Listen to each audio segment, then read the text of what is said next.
মদন, যিনি ব্রহ্মার মানুষ পুত্র মদন, যার ছিল অহংকার যে আমার মতো সুন্দর জগতে আর কেহ নাই। তা মদনের সত্যি সুন্দর দেখতে ছিল মা, এত সুন্দর দেখতে ছিল, ব্রহ্মা চিন্তা করেছিলেন মদনকে বিবাহ দিয়ে দিতে হবে, এত সুন্দর দেখতে আমার ছেলেটা। তাই রতির সঙ্গে বিবাহ হয়েছিল মদনের। যখন বিবাহ হয়, বিবাহের পর ব্রহ্মা বললেন, শোনো, বিবাহ হয়েছে, সংসার সুন্দর করে সাজিয়ে এবার মনে প্রাণে সংসারটা করো। তখন মদন বললেন, পিতা এ কেমন কথা, বিবাহ হওয়া মাত্রই আমাকে আলাদা করে দিলে, করে খাবো কি, আমাকে কিছু কর্ম দাও। বলছে দেওয়ার মতো তো কিছু নেই, তবে হ্যাঁ আছে, ওই যে একটা ধনুক আছে, আর 5টা তীর আছে, আর একটা তুন আছে, এইটাই তুমি নাও। এই যে তীর, এই যে 5টা বাণ, মানে বাণ আছে 5টা, মদন মাদন শোষণ স্তম্ভন আর মোহন, এই 5টা বাণ তোমাকে দিলাম। এই বাণ তুমি যাকে নিক্ষেপ করবে, যে উদ্দেশ্য নিয়ে নিক্ষেপ করবে, সেই উদ্দেশ্য তোমার সফল হয়ে যাবে। নিতাই গৌর হরি বল। তাতে কি হবে, কোনোদিন তোমার অভাব অনাটন আসবে না। এখন পিতার কথা মতো যেই না ধনুক তুন আর বাণটা দিয়েছে, ফুলধনু আর 5টা বাণ, আর সাথে আছে তুন। হ্যাঁ, এখন মনে মনে চিন্তা করছে, পিতা যে আমাকে মূল্যবান সম্পদটা দিল, যেটা নাকি আমি ব্যবহার করলে আমার অভাব থাকবে না, তাহলে এই বাণ আমি সবার আগে পিতাকেই মারব। তাই দেরি না করে পিতাকে যেই না তীর ভেদ করবে, মানে তীর দিয়ে আঘাত করবে বলে যখনই কিনা আঘাত করতে যাবে, তখন ব্রহ্মা চমকে উঠেছে, এ করছোটা কি তুমি, এ তুমি কি করছো? বলে কেন, তুমি আমাকে এই মূল্যবান সম্পদটা দিয়েছো, এটা কতটা কার্যকারী সেটা আমায় দেখতে হবে না? তাই তোমার উপরে নিক্ষেপ করে আমি দেখবো যে এটা কতটা ভালো কতটা মন্দ, ঠিকঠাক কাজ হবে কিনা, কার্যকারী হবে কিনা, আমার স্বপ্ন সার্থক হবে কিনা। তাই যখনই ব্রহ্মা এত করে বারণ করা সত্ত্বেও, তাই মদন কিন্তু ব্রহ্মার সুসন্তান নয় বাবা, অবাধ্য সন্তান। হাজার বারণ করা সত্ত্বেও আছে না, অবাধ্য ছেলেপুলে আছে না, মা বাবার কথা শোনে না। তা ব্রহ্মার এই সন্তানও ঠিক তেমনই, মা বাবার কথা শুনলো না, এত করে বারণ করলো, তথাপিও নিক্ষেপ করেছিল। নিক্ষেপ করার আগে বলেছিল ব্রহ্মা যে দেখো, তুমি যদি নিক্ষেপ করো আমি কিন্তু অভিশাপ দেব, আমি তোমাকে অভিশাপ দেব। বলে সে অভিশাপ যা দেবে দেবে, আগে তো পরীক্ষা করে দেখি যে আমার এই বাণ সঠিক কাজ করে কিনা। আর যেই না নিক্ষেপ করেছে, অভিশাপ দিয়ে দিলে যে তুমি ধ্বংস হয়ে যাবে, তুমি মৃত্যুবরণ করবে।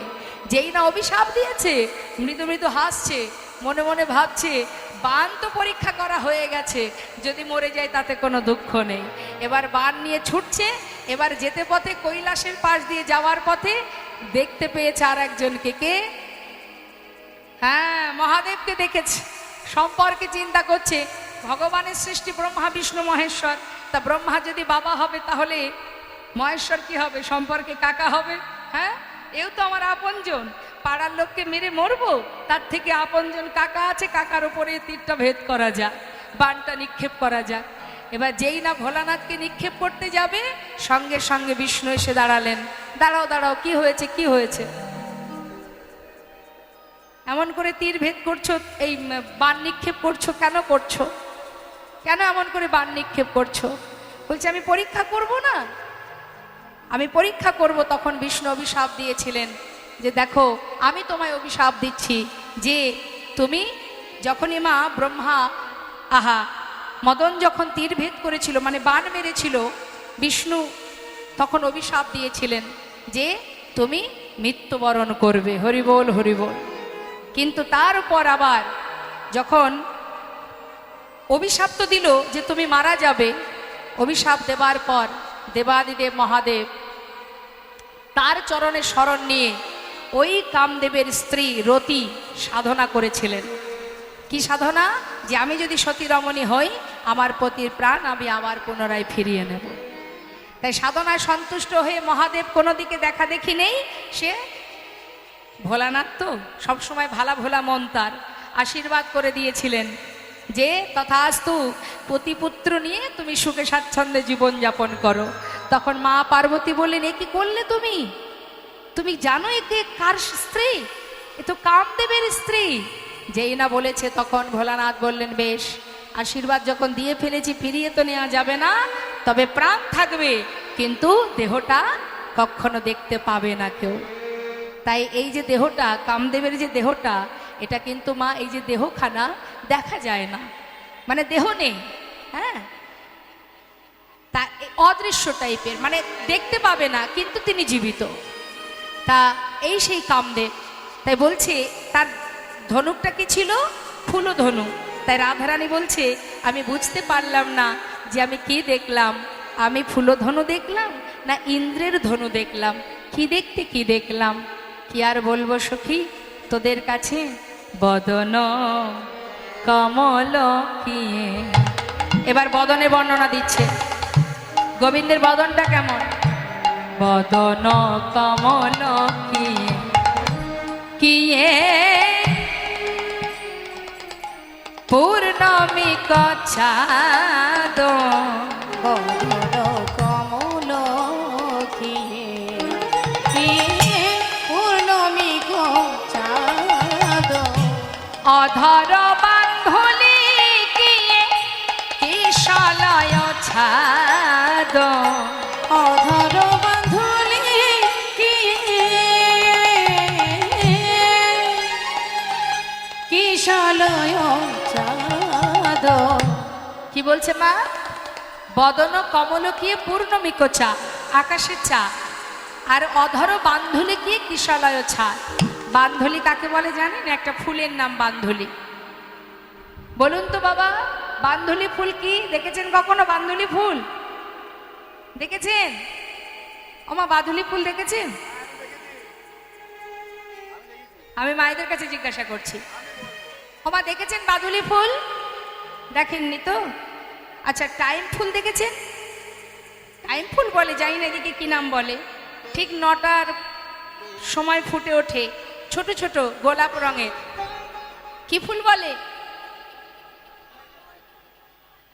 আচ্ছা, তাহলে এটাকে অনেকে ডাকে টাইম ফুল বলে, টাইম ফুল বলে। আপনারা যে নাম বললেন, এর আর এক নাম হচ্ছে বাধুলি ফুল। আসল নামটাই হচ্ছে বাধুলি।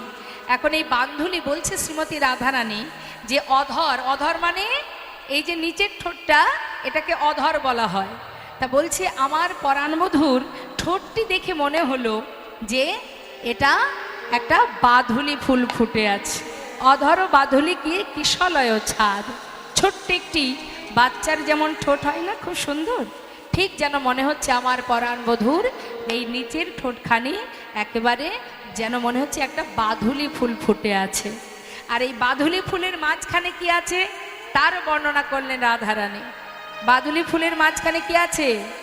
বাঁশি আছে তো? ঠিক ঠোঁটের মাঝখানে যে বাঁশিটা বাজছে, এবার রাধারানী সেটাকে নিয়ে কি বললেন? তাহে অতি সুমধুর মুরলী কষানে, তাহে অতি সুমধুর ওই না মুরলী কষানে, ভাঙিল আখির লাজ ওরে সখী রে, ওরে ললিতা রে,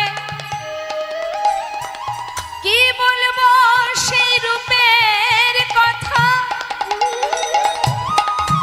আমার পরাণ বধূ যখন আমার নাম ধরে বাঁশি বাজায়, আমার জাতি কুলমান লজ্জা ধৈর্য সবই তার চরণে যায়।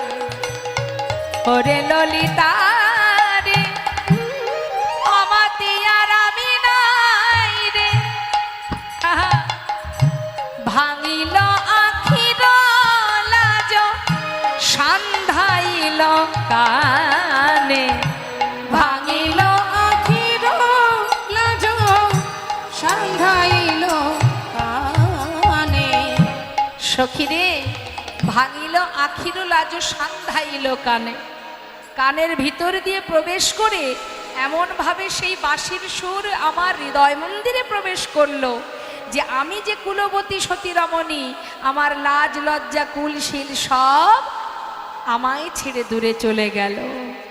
কি আর বলবো তোদের কাছে, আমার জাতি গেল আর কুল গেল। আমার জাতি গেল মান কুল গেল। ওই মোহনিয়া বাঁশি শুনে জাতি গেল আমার কুল গেল। ওই না মোহনিয়া বাঁশি শুনে কি বলবো সখী তোদের কাছে। জাতি কুল মান হরি বল। সবই গেল।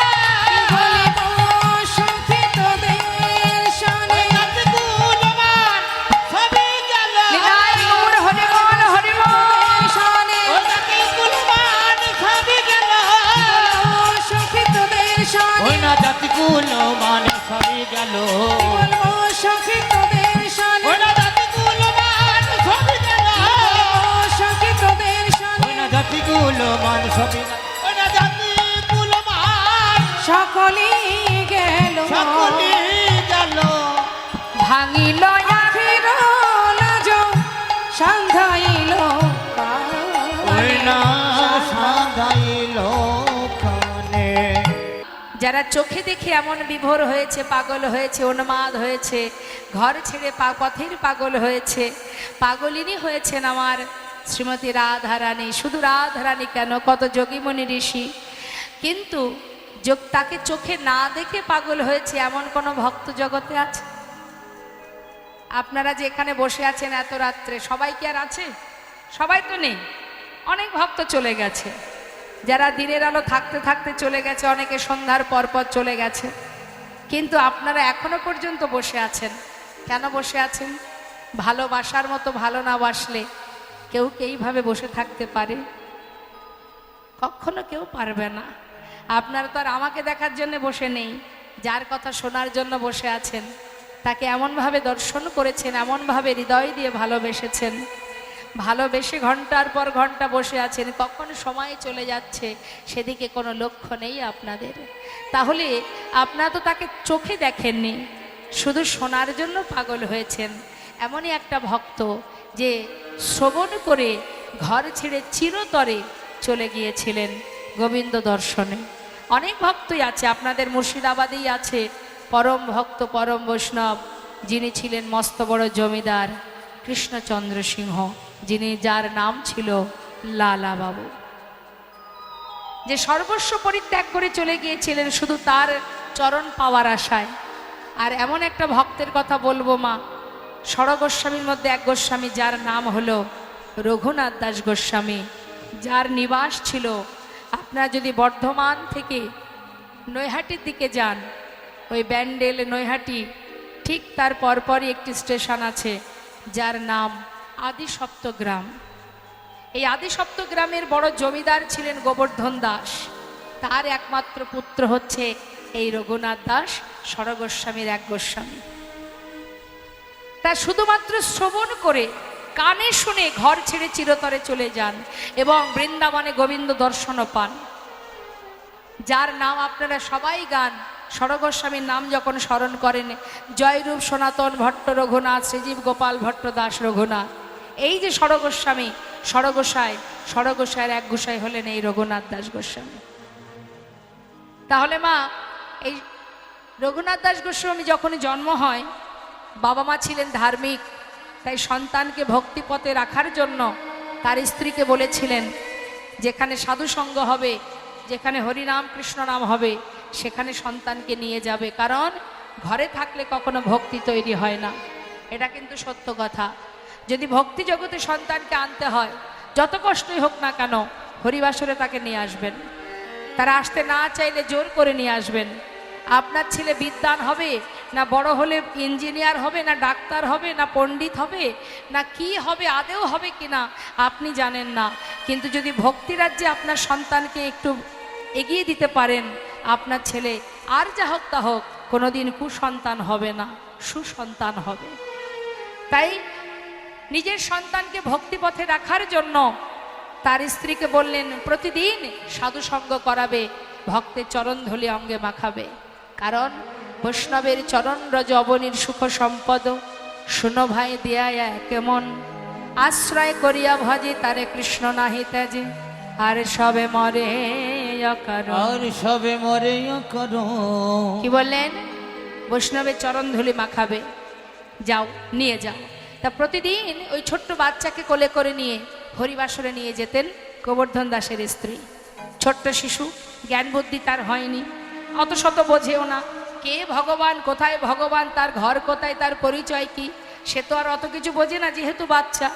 সে না বুঝলে কি হবে, মায়ের কোলে বসে প্রতিদিন দেখে যে ভক্তরা একে অপরকে জড়িয়ে ধরে আলিঙ্গন করছে, কাঁদছে, ধোলায় গড়াগড়ি দিচ্ছে, এগুলো দেখে।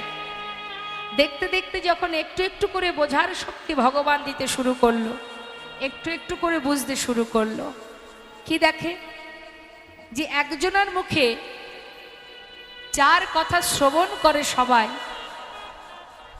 সেই কথা শ্রবণ করে কে সেই মানুষটি যার কথা শুনে সবাই পাগল হয়ে যায়? কে সেই মানুষটি যার কথা শুনে ধোলায় গড়াগড়ি দিয়ে কাঁদে? কে সেই মানুষটি যার কথা শ্রবণ করে বনে জঙ্গলে যোগী মুনিরা তপস্যা করে? যাকে চোখে দেখা যায় না, শুধু তার কথা শোনার জন্য সবাই পাগল হয়। কে সেই মানুষটা? তাকে কেন চোখে দেখা যায় না? মনের মধ্যে কিন্তু প্রশ্ন শুরু হয়ে গেছে, মা তৈরি হচ্ছে প্রশ্ন, যে যাকে চোখে দেখা যায় না, তার কথা শোনার জন্য সবাই পাগল হয়, তবে সেই মানুষটাকে দেখা যায় না কেন? আমি তাকে দেখতে চাই, শুধুমাত্র শুনবো। ছোটবেলা থেকে মায়ের কোলে বসে শুনেই গেলাম, যার কথা শিশুকাল থেকে শুনলাম তাকে একবার দেখবো না? এই যে মনের মধ্যে বাসনা জেগে গেল, ছেলে আমার পথে পথে পাগলের মতো ঘুরতে শুরু করে দিলেন। মুখে কৃষ্ণ নাম, পথে পথে কৃষ্ণ কৃষ্ণ বলে ঘোরে। এমন সময় গোবর্ধন দাস চিন্তায় পড়ে গেলেন, কি সর্বনাশ! ভক্তি রাজ্যে নিয়ে যেতে গিয়ে ছেলে তো পথের পাগল হয়ে গেল। ছেলেকে যদি ঘরে বেঁধে না রাখি, তাহলে আমার জমিদারিকে রক্ষা করবে। চিন্তায় পড়লেন গোবর্ধন দাস, যে কি করতে গিয়ে কি হয়ে গেল আমার। ভাবলাম ছেলেকে ভক্তি রাজ্যে রাখবো, একটু যাতে ভগবানের প্রতি ভক্তি ভালোবাসা থাকে। এখন দেখছি ছেলে আমার পথের পাগল, তাকে বেঁধে রাখতে গেলে উপায় কি? তিনি বড় চিন্তায় গ্রামের সম্মানীয় ব্যক্তি যারা আছেন, গণ্যমান্য যারা আছেন, তাদেরকে ডেকে নিয়ে এসে তাদের কাছে বিধান চাইলেন যে আপনারা উপায় বলুন, আমি কোন উপায়ে আমার সন্তানকে ঘরে বেঁধে রাখবো। সবাই পরামর্শ দিলেন, এক কাজ করো, তোমার পুত্রকে এক বিবাহ দিয়ে দাও। হরিবল হরিবল। এবার বলুন মা, এটা কিন্তু মায়ের সংসারে পরীক্ষা, আমাদের জাগতিক জগতে ভুলকের পরীক্ষা এগুলো। প্রতি পদে পদে ভগবান তোমাকে পরীক্ষার সম্মুখীনে ফেলবে, তথাপিও যেন তোমার মনটা টলে না যায়, সেই দিকে মন রাখতে হবে। কি করেছে? যেই কিনা সবাই মিলে বিধান দিল যে বিবাহ দিয়ে দাও, দেরি না করে সুকন্যা সন্ধান করে একটা ভালো দিন দেখে তার সন্তানের বিবাহ দিয়ে দিল। নিতাই গৌর হরিব। রঘুনাথ দাস গোস্বামীর বিবাহ হলো। পরের দিন স্ত্রীকে নিয়ে ঘরে এলো রঘুনাথ দাস। বিবাহের পরের দিনটাকে কি বলে মা? হরে কৃষ্ণ। আমার দিকে তাকান, কি হয়েছে? বান্ধবীরা বাড়ি চলে গেছে? কোথায় বাড়ি? কোথায় বাড়ি? ওই বাচ্চাগুলোকে সামলান তো, বাচ্চাগুলোকে শান্ত করুন।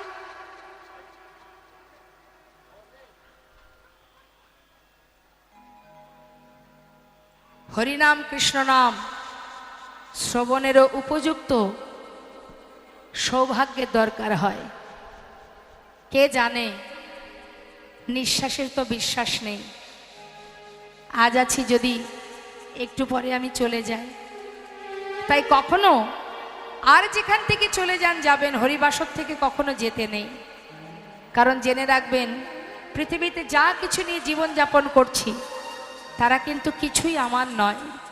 আর এই যে বসে বসে শুনছেন যার কথা, এই জগতে বেঁচে আছেন শুধু তার কৃপায়। তাই সেই আমার আপনজন, তাকে ছাড়া আমরা এক মুহূর্ত চলতে পারবো না। তাই তাকে উপেক্ষা করে, তাকে বাদ দিয়ে ঘরে গিয়ে ঘুমানোর কোনো দরকারই আমাদের হবে না। সময় হলে অবশ্যই যাব। এত সময় যখন বসে আছেন, নাম শ্রবণ করছেন, নাম ছেড়ে ঘরে গিয়ে শোয়ার কোনো প্রয়োজন নেই। মাথায় রাখবেন, জীবনে সবাই আপনাকে ছেড়ে চলে গেলেও যার কথা এখানে বসে বসে শুনছেন, সে ছায়ার মতো আপনার পাশে দাঁড়িয়ে আছে। শুধু বিশ্বাস আর তার প্রতি ভরসাটা রাখতে হবে, না হলে হবে না। আজ রঘুনাথ দাসের বিবাহ দিল রঘুনাথ দাস। কাল রাত্রি যেদিন হলো মা, বিবাহের পরের দিনটাকে কি বলে? কাল রাত। শ্বশুর মশাই বৌমাকে ডাকলেন, মা তোমাকে আমার পুত্রবধূ করে এনেছি, শুধু একটা কথা জেনে রাখো, আমার ছেলে শিশুকাল থেকে এমন একজনের কথা শুনেছে, যা শুনতে শুনতে ছেলে আজ আমার পথের পাগল হয়ে গেছে। আমি চাই তুমি তোমার ভালোবাসা দিয়ে আমার ছেলেটাকে ঘরে বেঁধে রেখো, সে যেন আমাকে ছেড়ে কোথাও চলে না যায়। নতুন বউ সরজু করজোড়ে বললেন, বাবা আমি চেষ্টা করব। পরের দিন এলো ফুলশয্যারা। ফুলশয্যা ঘরে বসে রঘুনাথ দাস চোখের জলে বুক ভাসিয়ে কাঁদছে। হে দয়াময়, হে করুণাময়, এ তুমি কোন কঠিন পরীক্ষায় ফেলেছ আমায়? শিশুকাল থেকে শুধু তোমার কথা শুনেছি, আজ আমার মনে বাসনা আমি তোমাকে সাক্ষাৎ দর্শন করব। আর আজ তুমি আমাকে এমন পরীক্ষায় ফেলেছ, বিবাহ বন্ধনে আবদ্ধ করেছ।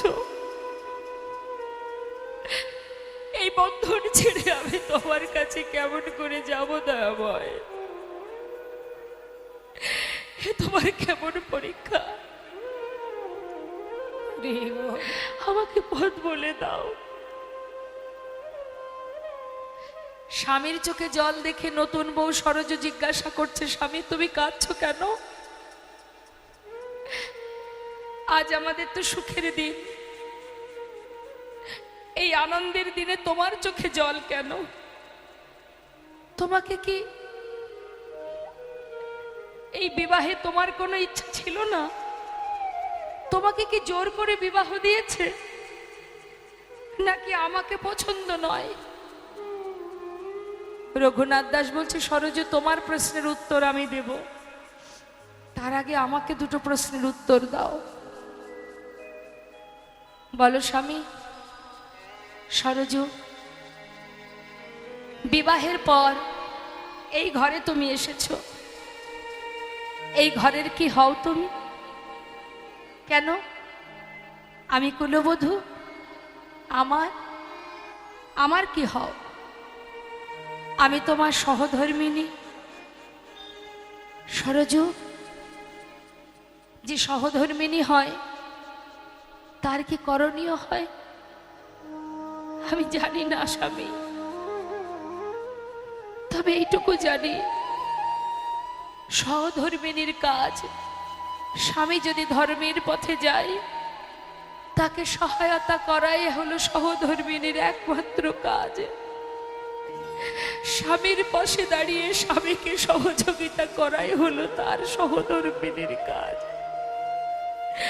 আমি আর কিছু জানি না স্বামী। সরজ,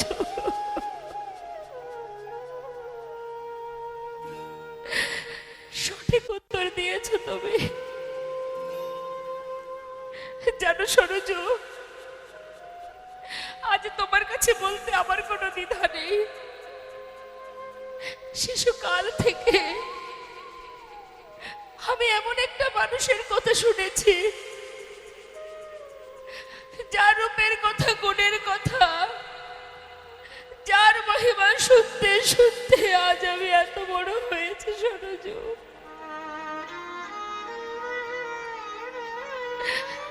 আমি শুধু শুনেই গেলাম, যার কথা শুনলাম তাকে একবার চোখে দেখতে পেলাম না। তাই মনে বড় বাসনা, আমি তাকে একবার চোখে দেখতে চাই, তাকে দেখবো এই আশা নিয়ে পথে পথে কৃষ্ণ কৃষ্ণ বলে ঘুরি। আর আমার পিতা নিজের স্বার্থে, নিজেদের প্রয়োজনে আমাকে ঘরে বেঁধে রাখবে বলে জোর করে আমার সঙ্গে তোমার বিবাহ দিয়েছে সরজু। বলো সরজু, আমার অপরাধ কোথায়? আজ যখন তুমি আমার সহধর্মিণী হয়েছ, তবে আজ তোমাকে কথা দিতে হবে, আমি যা চাইবো তুমি আমায় দেবে। স্বামী, কি চাই তোমার? বলো, আমি তোমায় অবশ্যই দেব। পারবে সরজু? আজই রাত্রে জনমের মতো আমাকে ঘর থেকে পথের নামিয়ে দিতে? সরজু কাঁদছে মা। একদিকে শ্বশুরের বাক্য যে তুমি তোমার ভালোবাসা দিয়ে ছেলেটাকে ঘরে বেঁধে রেখো, একদিকে স্বামীর বাক্য চিরতরে বিদায় দাও সরজু। আমি কোনটি করব? কি করা উচিত আমার? কি করা উচিত? আমি করবটা কি? আমি যে কিছুই বুঝে পারছি না। একদিকে রঘুনাথ দাস কাঁদছে, একদিকে সরজু কাঁদছে। কিছুক্ষণ পর সরজু স্বামীকে বললেন, স্বামী হাত দাও, ধরো আমার হাত, চলো তোমাকে ঘর থেকে বাহির করে দিই। নিজে হাতে চিরতরে সেই ফুলশয্যা রাত্রে রঘুনাথ দাসকে ঘর থেকে পথে নামিয়ে দিয়েছিলেন তারই সহধর্মিণী সরজু। তাই তো সে সর্বস্ব পরিত্যাগ করে সকল বাধা ছেড়ে মহাপ্রভুর কাছে এসে পৌঁছালেন। আর মহাপ্রভু বললেন, শোনো রঘুনাথ দাস, যে মোহনবাসে শত হাসিয়া মোহনবাসী। ঈশাত হাসিয়া, ঈশাত মানে বললাম কি বাঁকা, হাসি মানে হ্যাঁ, কেউ যদি হাহা হাহা করে হাসে সেটাতে কেউ কিছু ভাববে না। কেউ যদি মুচকি মুচকি হাসি দেয়, হ্যাঁ কেমন হবে? মন টলবে কি না? হ্যাঁ, মন গলবে তো। তাই বলছে, ঈশা তো হাসিয়া মোহনবাসী, মধুর মধুর বাই। সখীরে আমার মধুর মধুর বাই, সখীরে মধুর মধুর বাই। জানিস সখী, ওই বাঁশির শুনে, ওই বাঁশির শ্রবণ করে, আর ওই মধুর মৃদু মুচকি হাসি দর্শন করে আমায় পাগল লিনি কইল রে সখী আমায় পাগল লিলি কইল রে। সখী আমায় পাগল পাগলিনী কইল রে। সখী আমায় পাগল লিলি কইল রে। ওই মোহনিয়া মধুর হাসি ওরে আমায় পাগল পাগলিনী কইল রে। ওই মোহনিয়া মধুর হাসি, সখী আমায় পাগল লিলি কইল রে। আহা মধুর মধুর বাই। সখীরে আমার মধুর মধুর বাই, সখীরে মধুর মধুর বাই। মধুকর রঞ্জিত মালতে মণ্ডিত জিত ঘন কুঞ্চিত কেশব। মধুকর কাদের বলে? মধুকর তাদের বলা হয় যারা মধু পান করে। মধুকর রঞ্জিত, রঞ্জিত মানে গাথা। বলছে আমি কি দেখলাম জানিস, ওই গোরা রূপে নয়নে দিয়ে, ওরে সজনী রে, যার কণ্ঠে আছে এক ফুলের মালা, যে মালতী ফুলের মালা খানি দেখলে যেন মনে হয় ওটা মালতী ফুল নয়, মধু দ্বারা, মধুকর দ্বারা রঞ্জিত। ওমা, ফুলের উপরে যখন ভ্রমর বসে, যখন প্রভুর গলায় মালাটা রয়েছে মা, ফুলের উপরে গিয়ে ভ্রমর উড়ে গিয়ে বসছে। আর ভ্রমর যখন গুয়ে বসছে ফুলের উপরে, দেখলে যেন মনে হচ্ছে এটা ফুলের মালা নয়, মালতী ফুল নয়, যেন মধুকর দ্বারা রঞ্জিত, মধুকর রঞ্জিত, মালতী মণ্ডিত। অর্থাৎ গলায় যে মালতী ফুলের মালাটা এমন ভাবে ভ্রমর বসে আছে যেন মনে হচ্ছে ভ্রমর দ্বারা মণ্ডিত, মানে সেটা গাথা। কিন্তু যখন ওই ভ্রমর এক ফুল থেকে উড়ে আর এক ফুলে যাচ্ছে, তখন বুঝলাম যে এটা ভ্রমরের মালা নয়, এটা মালতী ফুলের মালা। ওরে সজনী রে, জিত ঘন কুঞ্চিত কেশ, জিত ঘন কুঞ্চিত কেশ, আমার গৌরহরির মস্তকে যে চাচুর চিকুর কেশ, কুঞ্চিত, কুঞ্চিত মানে কালো, ঘন, ঘন কুঞ্চিত, কিঞ্চিত কেশম। তা এই যে কুচকানো মা, কুঞ্চিত মানে একটু কুচকানো, তা এই কুঞ্চিত যে কেশ এমন ভাবে প্রভুর মাথায় আছে, বলছে তার যে ঘনত্ব, যে কালো, সেই কালোটা জিত অর্থাৎ জয় করেছে কাকে? আমাদের ইহজগতের যে অন্ধকার, সে অন্ধকারকে জয় করেছে আমার গৌর হরির সেই কুঞ্চিত ঘন কালো কেশের সেই কালো রং। জিত ঘন কুঞ্চিত কেশম, কি আর বলবো। ওরে সজনী রে, আরো কি দেখলাম জানিস? দ্বিতীয় নাগরী বলছে তুই কি দেখেছিস বল? বলছে তিলক কবি নিন্দিত,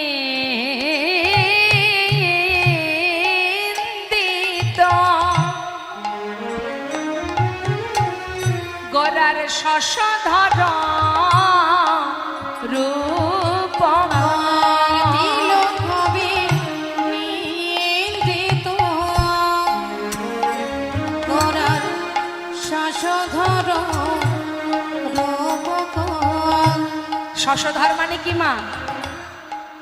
শশধর কাকে বলে? আকাশের চাঁদ, যার আর এক নাম হচ্ছে শশধর। আহা হা, বলছে তিলক বিনিন্দিত, অর্থাৎ তিলকের মাঝখানে যে বিন্দুটা আছে যেন মনে হচ্ছে যে একটা চাঁদ উঠেছে। হ্যাঁ, শশধর রূপক। আর সেই রূপ দেখে, সেই চাঁদ দর্শন করে যুবতী, আহা যুবতী মনোহর বেশি গো,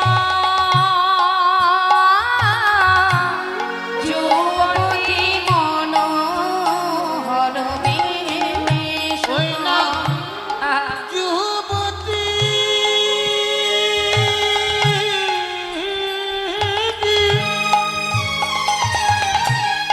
মনোহরা বেশ,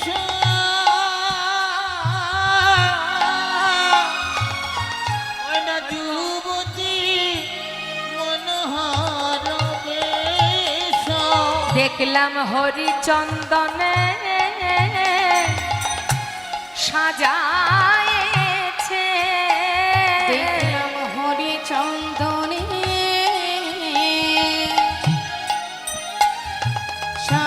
সাজায়েছে, ওই না হরি বলা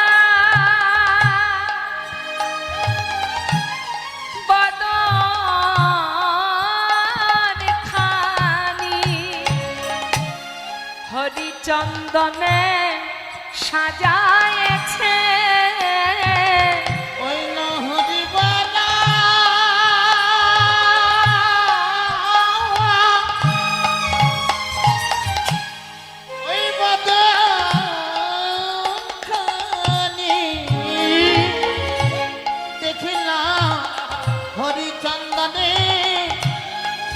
আছে ওই না হরি বলা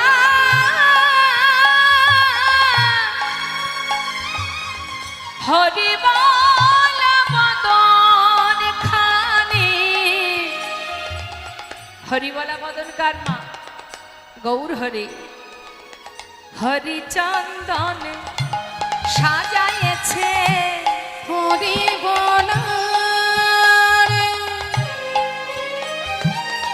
বদন খানি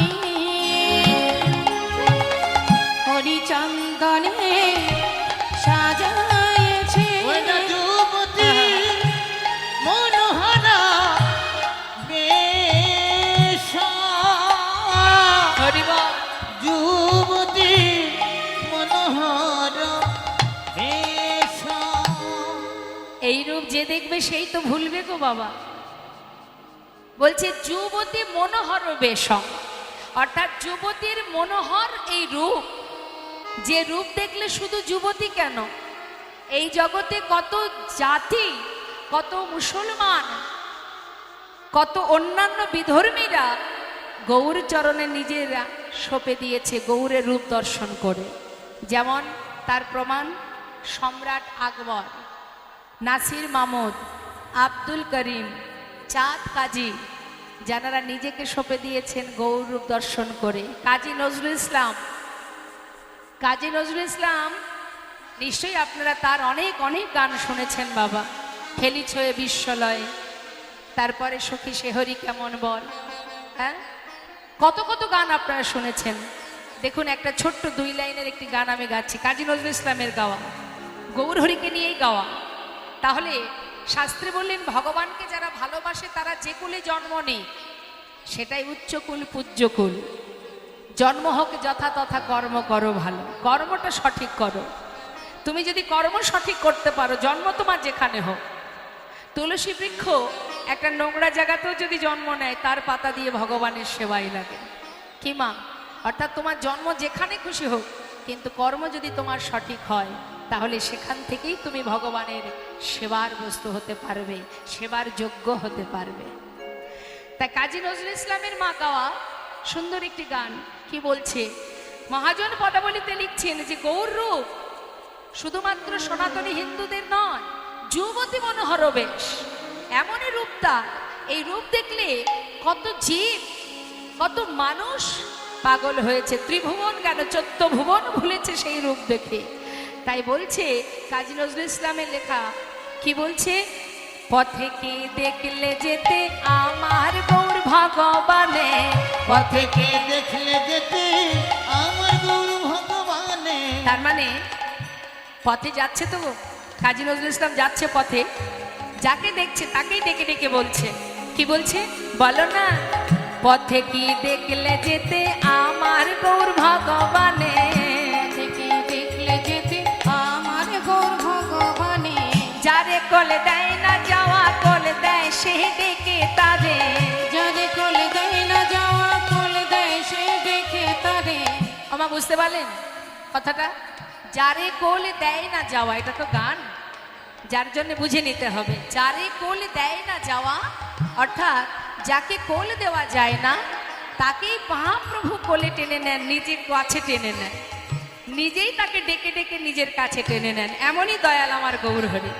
যারে কোলে দেয় না যাওয়া কোলে দেয় সে ডেকে তারে, যারে কোলে দেয় না যাওয়া কোলে দেয় সে দেখে তারে। পথে কে দেখলে যেতে আমার গৌর ভগবানে, থেকে দেখলে যেতে আমার গৌর ভগবানে।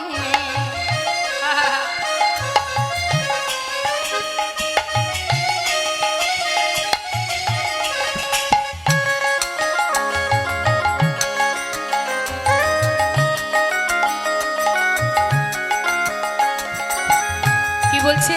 বলছে আখিরে ঝিনুকে তার অবিরল মুক্তা ঝরে, আখিরে ঝিনুক তার অবিরল মুক্তা ঝরে।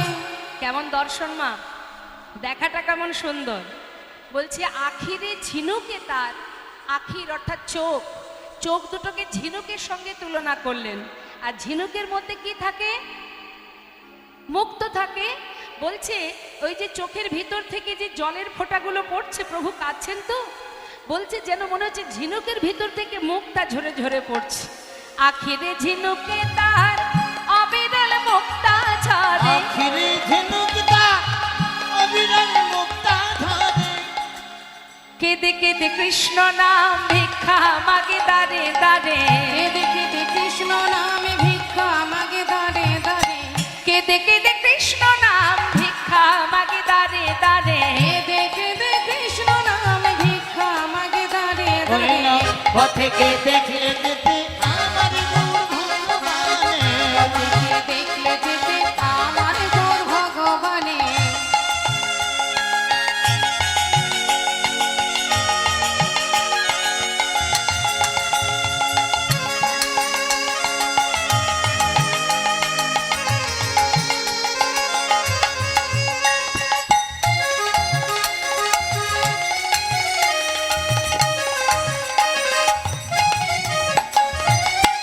একবার বললে হরি, সবাইকে ডেকে ডেকে বলছেন কাজী নজরুল ইসলাম, একবার বললে হরি যাবে সে ভব পারে, একেবারে বললে হরি যাবে সে ভব পারে, একবার বললে হরি যাবে সে ভব পারে, একবারে বললে হরি যাবে সেই ভব পারে, যারে কোলে দেয় না যাওয়া কোলে দেয় সে ডেকে তারে, যারে কোলে দেয় না যাওয়া কোলে দেয় সে ডেকে তারে। পথেকে দেখলে যেতে আমার গৌর ভগবানে, পথেকে দেখলে যেতে আমার গৌর ভগবানে। পথেকে দেখলে যেতে আমার গৌর ভগবানে। কি বলছে? শুধু তাই না, বলছে তার এমনই রূপ মাধুর্য যার রূপ দর্শন করলে ত্রিভুবন ভুলে যায়। পথেকে দেখলে যেতে আমার গৌর ভগবানে, পথেকে দেখলে যেতে আমার গৌর ভগবানে। পথেকে দেখলে যেতে আমার গৌর ভগবানে। আপনারা নিশ্চয়ই শুনেছেন মা,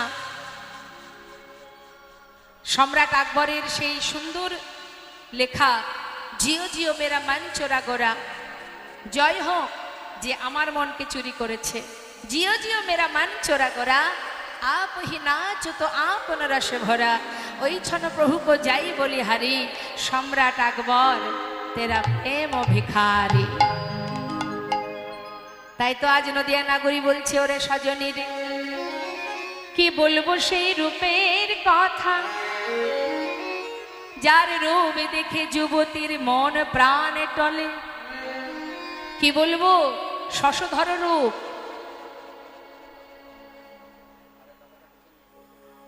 শশধর রূপ অর্থাৎ বলছে আকাশের যে চাঁদ, আকাশের চাঁদের সঙ্গে আমাদের গৌর চাঁদের তুলনা করছে। কিন্তু একবার বলুন তো দেখি, হরে কৃষ্ণ বাবা, ওমা আমার দিকে তাকাবেন, এদিক ওদিক তাকালে হবে না। বলছি আকাশের যে চাঁদ আর ইহজগতের যে চাঁদ, দুটো চাঁদের কি এক করা যায় বাবা? যায় না। আকাশের চাঁদ যার কিরণে আমাদের পৃথিবীর অন্ধকার দূর হয়ে যায়, এটা যেমন সত্য কথা। আকাশের চাঁদ উঠলে নদীতে জোয়ার আসে। আর তৃতীয় কি হয় দেখবেন, চাঁদ উঠলে আকাশের চাঁদের উদয় হলে শালুক ফুল ফোটে। এদিকে আছে শালুক ফুল, দেখেছেন আপনারা? যেটাকে বলা হয় শ্যাপলা ফুল বা শালুক ফুল, বা তার আবার আর এক নাম আছে কুমুদ ফুল, তাই না? তা বাবা, ইহজগতের চাঁদের কিরণে কুমুদ ফুল ফোটে, মানে শালুক ফুল ফোটে, অন্ধকার দূর করে দেয়। আর কি হয়? নদীতে জোয়ার নিয়ে আসে। কিন্তু নদিয়ার চাঁদ, নদিয়ার চাঁদ গৌরহরি, যিনি কলির ভাগ্যাকাশে উদয় হয়েছে, যার উদয়ের কারণে আমাদের ইহজগতে, সাধারণ আমাদের ইহজগতে যত জীব আছে, প্রত্যেকটি জীবের হৃদয়ে কৃষ্ণ প্রেমের হরি নামের জোয়ার এনেছে। এই হরি নামের জোয়ার, কৃষ্ণ প্রেমের জোয়ার, সে তো আর ইহজগতে চাঁদ দিতে পারবে না। শুধু তাই নয়, ইহজগতের চাঁদ যে শালুক ফুল ফোটায়, সেই ফুল কিন্তু ভগবানের সেবায় লাগে না। লাগে? শালক ফুল ভগবানের সেবায় দেয় কেউ? কিন্তু নদিয়ার চাঁদ আমার গৌর সুন্দর আসার পর কলিহত জীব, যে কলিযুগে পাপে পরিপূর্ণ, যে কলিযুগে পাপের ভাগ বেশি, সেই কলিযুগে পাপমূলক যত জীব আছে সব থেকে বড় প্রমাণ জগাই মাধায়, যাদেরকে ফুটিয়ে তুলেছে আবার ভগবানের চরণে অর্পণ করেছে। অর্থাৎ শালুক ফুল ফুটিয়েছে, সেই ফুল আবার ভগবানের সেবায় লেগেছে। মেরেছিস কলসির কানা, তাই বলে কি নাম দেব না? একবার অন্তত হরি বলব। মেরেছিস তাতে কোনো দুঃখ নাই, একবার হরি বলব। যেভাবেই বলবি তাতেই উপকার। হেলাই বা শ্রদ্ধায় যেবা নাম লয়, ক্রমে ক্রমে কৃষ্ণ ভক্তির হয় উপচয়। তুমি অবহেলাতেও কৃষ্ণ নাম করলে তাতেও উপকার। তুমি যদি শ্রদ্ধাই না করো, অশ্রদ্ধাতেও করো, কাউকে ব্যঙ্গ করতেও যদি ভগবানের নাম করো। আছে তোমার অনেকের নাম আছে ভগবানের নামে, কিছু কিছু মানুষ দেখবেন তাদেরকে দেখলে ঠাট্টা করে, ব্যঙ্গ করে। ভগবান বললেন ব্যঙ্গ করতেও যদি কৃষ্ণ নাম বা ভগবানের নাম উচ্চারণ করে তাতেও তার মঙ্গল। এটা আমার কথা নয়, শাস্ত্রে বলছেন হেলাই বা শ্রদ্ধায় যেবা নাম লয়, ক্রমে ক্রমে কৃষ্ণ ভক্তির হয় উপচয়। কৃষ্ণ গালি দিতে যদি করে কেউ কৃষ্ণ নাম উচ্চারণ, সেই নাম হয় তার মুক্তির কারণ। তাই গৌর হরি বল। কাউকে ব্যঙ্গ করলে উপকার, কাউকে তিরস্কার করলে উপকার। কিছু কিছু জায়গার নাম আছে ভগবানের নামে, আছে না? কোনো ব্যক্তি যে ভগবানকে ভালোই বাসে না, সে যদি কোনোদিন সেখানে যায়, কোনো ব্যক্তি জিজ্ঞাসা যদি করে ভাই যাচ্ছিস কোথায়, তাকে তো বলতে হবে। যেমন কৃষ্ণনগর, জীবনে ভগবানের নাম যে না করে, সে কোনোদিন সেখানে যেতে গেলে তাকে বলতে হবে যাচ্ছি কৃষ্ণনগর। অর্থাৎ তুমি অবহেলাতেও যদি নাম করো তাতেও তোমার মঙ্গল, যেভাবেই বলবে তাতেই মঙ্গল। তাই আজ বৈষ্ণব মহাজন বললেন যে মেরেছিস মার, একবার হরি বল বল। যেভাবেই বলবি তাতেই তো উদ্ধার হয়ে যাবে। একবার কৃষ্ণ নামে যত পাপ হরে, জীবের সাধ্য নাই জীব তত পাপ করে। অর্থাৎ তুমি একবার বলো, একবার হরিনাম করো, একবার কৃষ্ণ নাম করো। কি সবাই মিলে একবার হরিনাম করা যায়? বুঝতে পারছি ঘুম আসছে, স্বাভাবিক, ঠান্ডা ঠান্ডা আবহাওয়া তো। দেখি একবার হাত তুলুন তো সবাই মিলে, জোরে জোরে হরিনাম গাইবেন, তাহলে ঘুমও চলে যাবে। ঘুম হচ্ছে কলির এক সন্তান, ঘুমকে আহ্বান করা যাবে না। বাবা ঘুমানোর সময় তো আমরা অনেক পাবো যেদিন চলে যাব, কিন্তু জেগে থাকার সময় আমাদের বড় কম। কে জানে কতটুকু সময় জেগে থাকতে পারবো। তাই ঘুমানোকে ডেকে লাভ নেই, হ্যাঁ, ওর জন্য কষ্ট পেয়ে লাভ নেই। দুহাত তুলে সবাই মিলে একবার হরিনাম মহামন্ত্র জপ করবো আমরা। তুলুন সবাই হাত, প্রত্যেকে তুলুন। দুহাত তুলে হাতে তালি দিয়ে সবাই মিলে গাইবে। এই যে ইউটিউবার ভাইদের বলছি, শুধু বসে বসে কাজ করলে হবে না। হ্যাঁ, এটা করছো ঠিক আছে, অন্তত একবার হাত তোলো দেখি সবাই। তোলো হাত, হ্যাঁ তোমরা আগে তুলবে। হ্যাঁ তুলেছো, পিছনে যারা লুকিয়ে আছে একবার হাত তুলতে হবে, না তুললে ক্যামেরা সব বন্ধ করে দেবো। হরে কৃষ্ণ একবার হরিনাম করে দেখো, নামে কত আনন্দ।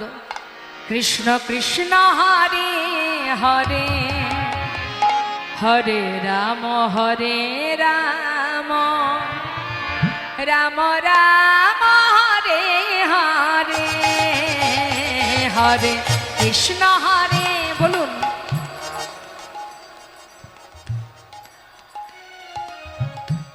হ্যাঁ সুন্দর হচ্ছে, কিন্তু একটু জোরে জোরে।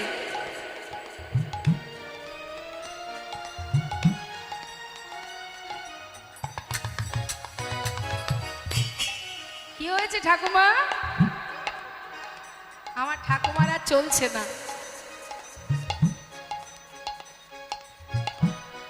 হরিবল হরিবল, জোরে জোরে গাইতে হবে, হ্যাঁ উচ্চস্বরে গাইতে হবে। হরে কৃষ্ণ কৃষ্ণ কৃষ্ণ হরে হরে।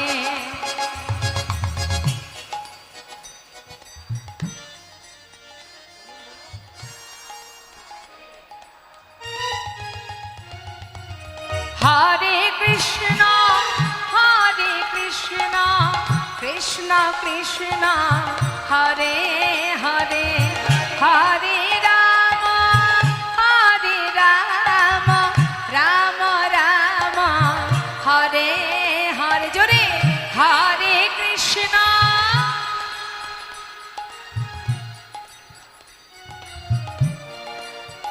বাবা হরি বল।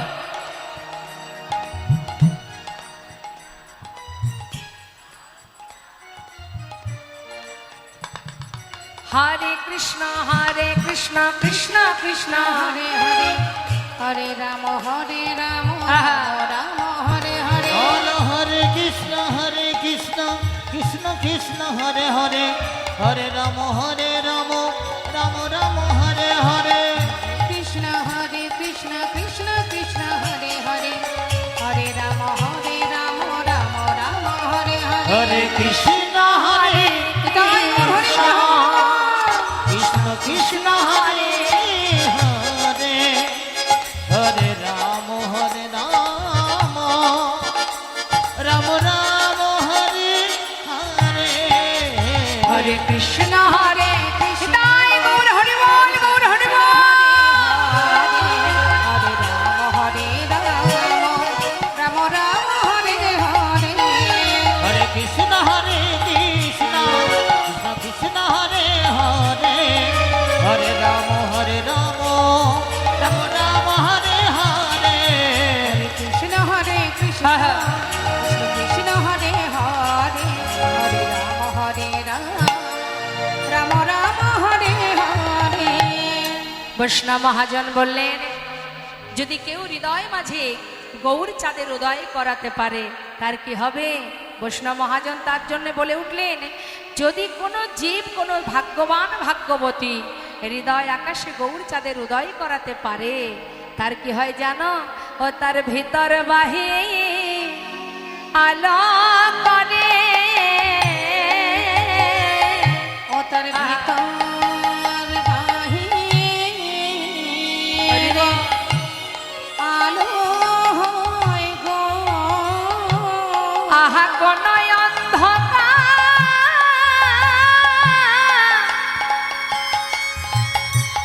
থাকে না, ও তার ভিতর বাহে আলো করে।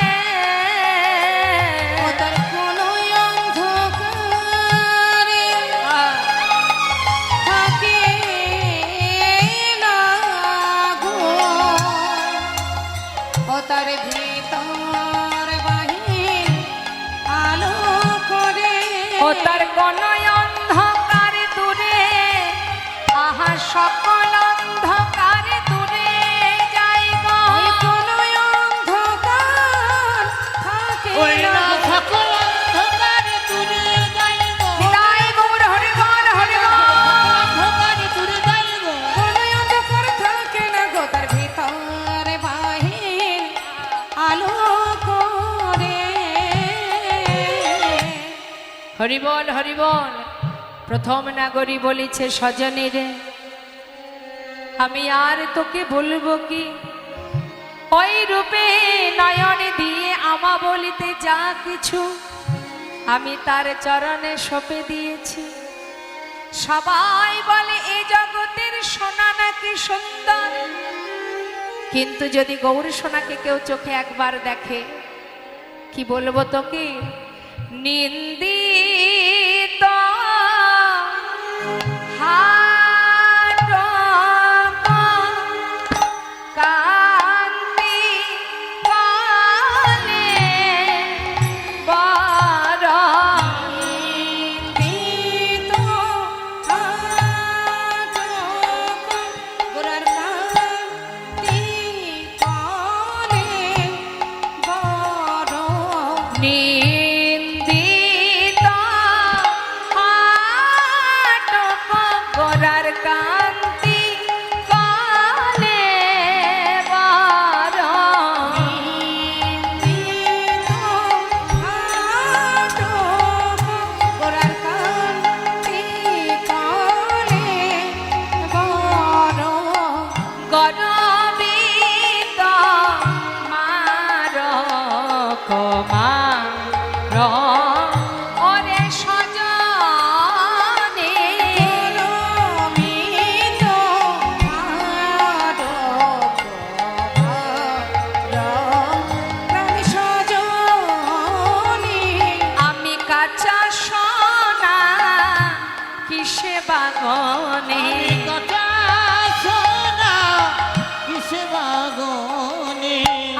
কাঁচা সোনা কিসে বাগনে ওই কাঁচা সোনা কিসে বাগনে আমার গৌরাঙ্গের রূপে লাবণী কাঁচা সোনা কিসে বাগনে আমার গৌরাঙ্গের রূপ লাবণী কাঁচা সোনা কিসে বাগনে সে যে লাখবান হেমজিনী কাঁচা সোনা কিসে বাগনে লাখবান হেমজিনী কাঁচা সোনা কিসে বাগনে আমার গৌরাঙ্গের রূপ লাবণী আমি কাকা সোনা কিসে বাগনে ওই লাখবান হেমজিনী আমি কাকা সোনা কিসে বাগনে লাখবান হেমজিনী আমার গৌরাঙ্গের রূপ লাবণী কাঁচা সোনা কিসে বাগনে আমার গৌরাঙ্গের রূপ লাবণী কাঁচা সোনা কিসে বাগনে আমার গৌরাঙ্গের রূপ লাবণী লাখবান হেমজিনী আমার গৌরাঙ্গের রূপ লাবণী লাখবান হেমজিনী আমার গৌরাঙ্গের রূপ লাবণী কাঁচা সোনা কিসে বাগনে আমার গৌরাঙ্গের রূপ লাবণী কাঁচা সোনা কিসে বাগনে আমার গৌরাঙ্গের রূপ লাবণী লাখবান হেমজিনী আমার গৌরাঙ্গের রূপ লাবণী লাখবান হেমজিনী আমার গৌরাঙ্গের রূপ লাবণী কাঁচা সোনা কিসে বাগনে আমার গৌরাঙ্গের রূপ লাবণী কাঁচা সোনা কিসে বাগনে আমার গৌরাঙ্গের রূপ লাবণী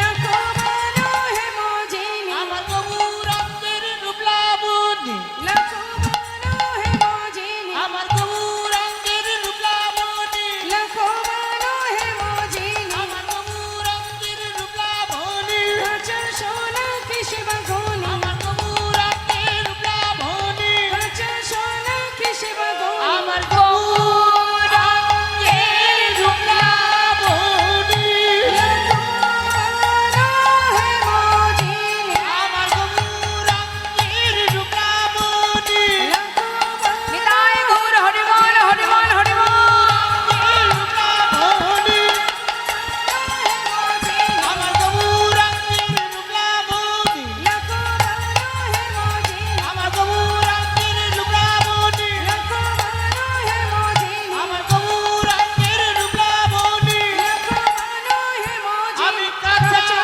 সোনা কিসে বাগনে কিসে বাগনি কার সঙ্গে তুলনা করব কাঁচা সোনা গৌর সোনাকে এই জগতে এমন কিছু নেই যার সঙ্গে আমার গৌর হরির তুলনা করা যায় কি আর বলবো সজনী রে আরো একটা মধুর কথা শোন শোন ওরে আমি একটা জিনিস দেখেছি মা যে কেউ যদি কোনো হাসির কথা বলে হ্যাঁ মনে করুন আপনি একটা কোনো মজার কথা হাসির কথা আমাকে শোনাবেন বলে আসছেন তা আপনি আগে বলবেন সেই কথাটা তারপরে শুনবো শোনার পরে আমিও হাসবো আপনিও হাসবেন এটাই তো হয় বলার পরে হাসি হয় কিন্তু নদিয়া নাগরী বলছে সজনী আমি কি দেখলাম জানিস লোকে আগে কথা বলে বলে তবে হাসে লোকে কিন্তু আগে কথা বলে বলে তবে হাসে আমি কি দেখলাম গৌর হরি কথা বলবার আগে গৌর হরি কথা বলবার আগে মধুর মধুর মৃদুহা আসে মধুর মধুর মৃদুহা লোকে আগে কথা বলে বলে তবে হাসে লোকে আগে কথা বলে বলে তবে হাসে লোকে আগে আহা লোকে আগে কথা বলে বলে তবে হাসে লোকে আগে কথা বলে বলে তবে হাসে গৌর হরি কথা বলবার আগে মধুর মধুর মৃদুহা আসে মধুর মধুর মৃদু হাসে মধুর মধুর মৃদু হাসে যাই রে হাসির বলি হারি যাই রে হাসির বলি হ্যাঁ হ্যাঁ যাই রে হাসির বলিহারি ওলা যাই রে হাসির বলে হারি না না এমন কভু দেখি নাই রে যাই রে হাসির বলিহারি এমন কভু দেখি নাই রে যাই রে হাসির বলি হারি মধুর মধুর মৃদু হাসে মধুর মধুর মৃদু হাসে কি বললেন মা মধু মধুর স্মিত লভিত তনভৃত মধুর মধুর রশ্মিত শোভিত তনুভিত মধু মধুর স্মিত লভিত তনভৃত মধুর মধুর রশ্মিত শোভিত তনুভিত অনুপম ভাব বিলাসা অনুপম ভাব বিলাস ওই নাই অনুপম ভাব বিলাসা অনুপম ভাব বিলাসা অনুপম ভাব বিলাসা মহাজন লীলার পাশে দাঁড়িয়ে বলছে কি যে পদকর্তা এই পদটি লিখেছেন মা তো সুন্দর পদখানি তিনি অবশেষে কি বলছেন এ রাধা মহান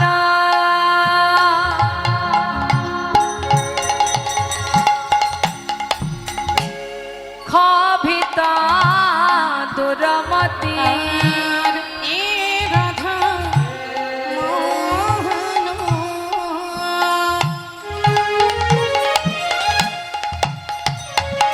ক্ষোভিত দুরমতি এই রাধা মান চিতে অভিলাষ আমরি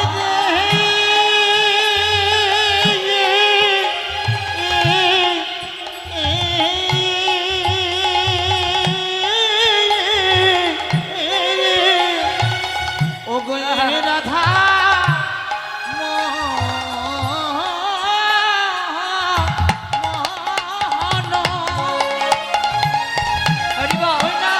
ক্ষোভিত দুরমতি নামক নিরুপম লীলা নামক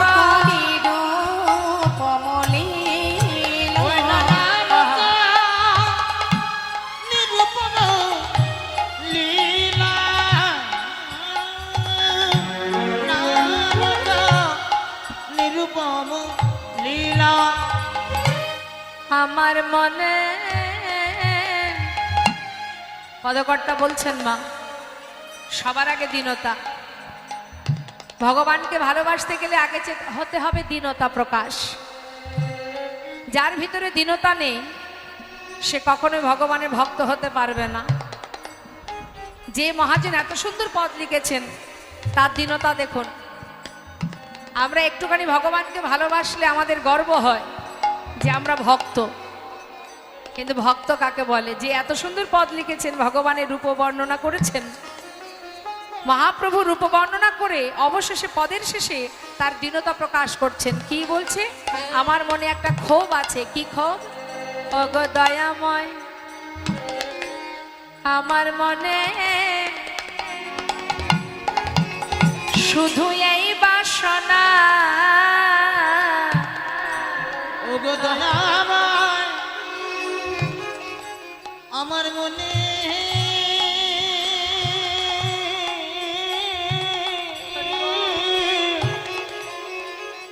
আমার মনের বাসনা যুগলে চরণে সেবা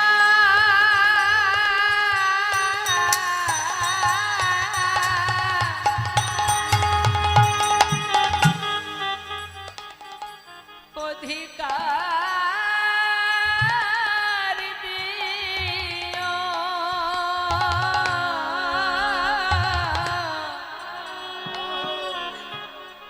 ও দয়াময় আমার মনে এই ভাষণা আমার যুগল সেবা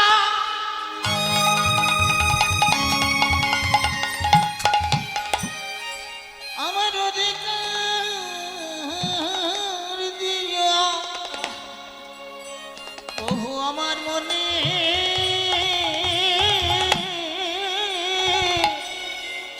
আমার মনের বাসনা যেন চরণ ছাড়া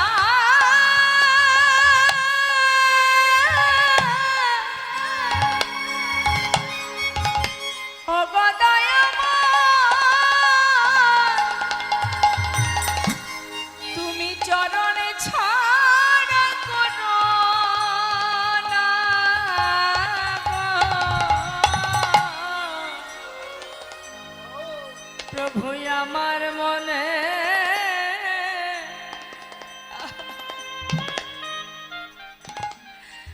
শুধু এই বাসনা, যেন চরণ ছাড়া আমায় করো না গো। যুগল চরণ সেবা অধিকার দিও। আমি আর কিছু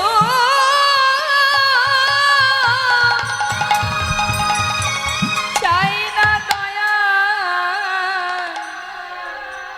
যেন চরণ সেবা অধিকার দিও। আমি আর কিছু চাই না দয়াল। যেন চরণে সেবার অধিকার দিও। আর কিছু হরি বল হরি বল হরি বল যেন চরণে সেবার অধিকার দিও। আমি আর কিছু চাই না প্রভু। চরণে সেবার অধিকার দিও। আর কিছু চাই না দয়াল। চরণে সেবার অধিকার দিও। চরণ সেবার অধিকার দিও। আমার চরণ ছাড়া হরি বল হরি বল এই চরণ হরি বল গৌর হরি বল। চরণে সেবার অধিকার দিও। আর কিছু চাই না দয়াল। যুগল চরণ সেবার অধিকার দিও। ওই না নামক নিরূপম লীলা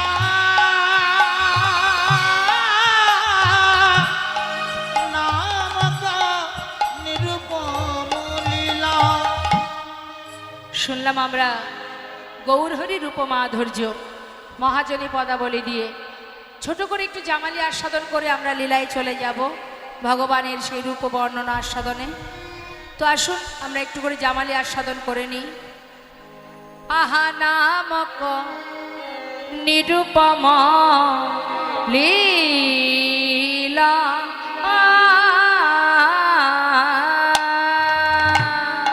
মোহন কহে আজ নিরূপম লীলা নামক আজ নিরূপম লীলা নামক নিরূপম লীলা। ও নামক নিরূপম লীলা। ও ও নামক নিরূপম লীলা নামক নিরূপম লীলা নামক নিরূপম লীলা নামক নিরূপম লীলা। ও নামক নিরূপম লীলা।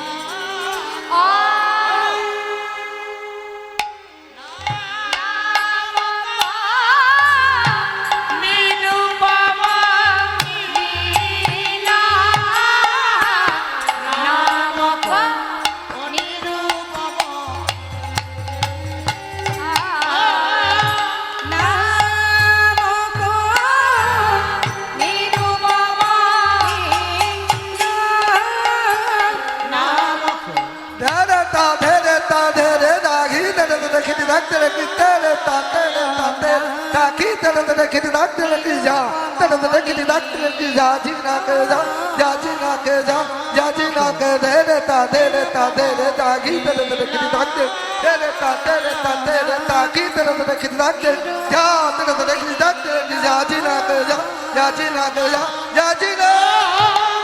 নামক নিরুপম লীলা নামক নিরুপম লীলা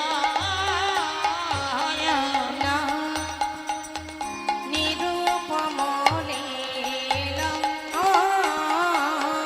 নামক টাকে দিনি তাদেই আদা গুরতা তাকে টাকে দিনি তাদেই তাত তাত দেইয়া দাত তাত দেইয়া এটা তাকে তা এটা তাকে তা এটা তাকে তা গুরতা দেই তা গুরতা দেই গুরতা তাকে তা তাকে তাকে তা তাকে তাকে যাতে যাতে যান নিরুপম লীলা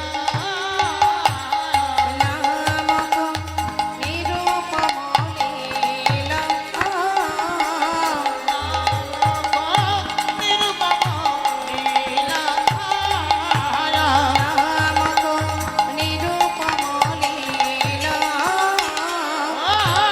নামক নিরুপম লীলা নামক নিরুপম লীলা নামক নিরুপম লীলা নামক ধাতে কর দিনে দিনে তাকে তক দিনে দিনে তাকে তক দিনে তাকে তক দিনে তাকে তক ঝাত তক তাকে ঘনাও দিনে তাকে রা দিনে দিনে তাতাত্তি ঝা তাতাত্তি ঝা তাতাত্তি ঝা তক তাতাত্তি ঝা তাতাত্তি ঝা তাতাত্তি ঝা তক তাতাত্তি ঝা তাতাত্তি ঝা ধাতে কর দিনে দিনে তাকে নামক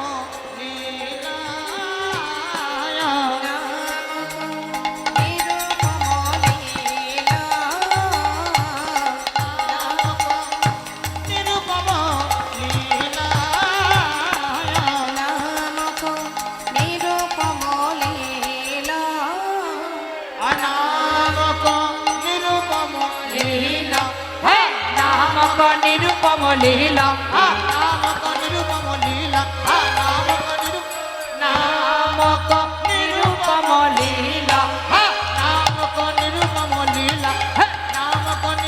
লীলা নিরুপম